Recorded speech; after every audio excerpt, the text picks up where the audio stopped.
മറ്റൊരു വാദം പറയുന്നത് പി.കെ. ശ്യാമള വളരെ മുമ്പ് തന്നെ പാർട്ടി കേഡറായിരുന്നു, ഡിവൈഎഫ്ഐ ഉണ്ടായിരുന്നു, മറ്റു സംഘടനകൾ ഉണ്ടായിരുന്നു എന്നുള്ളതാണ്.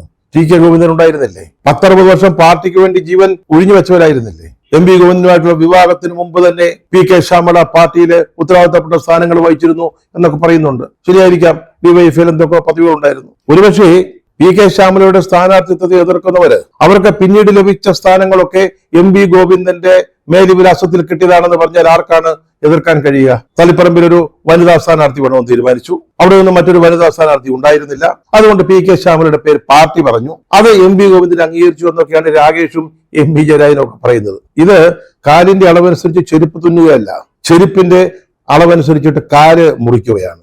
എന്റെ തളിപ്പറമ്പിൽ മാത്രം ഒരു വനിതാ സ്ഥാനാർത്ഥി വേണമെന്ന് അങ്ങ് തീരുമാനിക്കുന്നത്? അല്ലെങ്കിൽ ജില്ലയിൽ മറ്റ് വനിതാ നേതാക്കൾ ആരുമില്ലേ? സുകന്യയുടെ പേര് ചർച്ച ചെയ്തിരുന്നാണല്ലോ. എന്താ സുകന്യ വരാതിരുന്നത്? സുകന്യ തളിപ്പറമ്പ് മണ്ഡലത്തിൽ നിന്നുള്ള ആളല്ലത്രേ. CPM അങ്ങനെയാണോ? അതാത് മണ്ഡലത്തിൽ ഉള്ളവരെ മാത്രമാണോ മത്സരിപ്പിക്കുന്നത്? അങ്ങനെയാണെങ്കിൽ ഏറ്റവും അവസാനം നമ്മുടെ ഷൈലജ ടീച്ചർ, അവർ നേരത്തെ പേരാവൂർ മത്സരിച്ചിട്ടുണ്ട്, പിന്നീട് മട്ടന്നൂർ മത്സരിച്ചിട്ടുണ്ട്, അവിടുന്നൊക്കെ ജയിച്ചിട്ടുണ്ട്. ഇപ്പൊ വീണ്ടും പേരാവൂർ.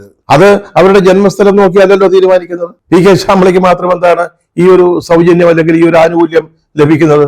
ഇതിനൊന്നും മറുപടിയില്ല പാർട്ടി നേതൃത്വത്തിന്.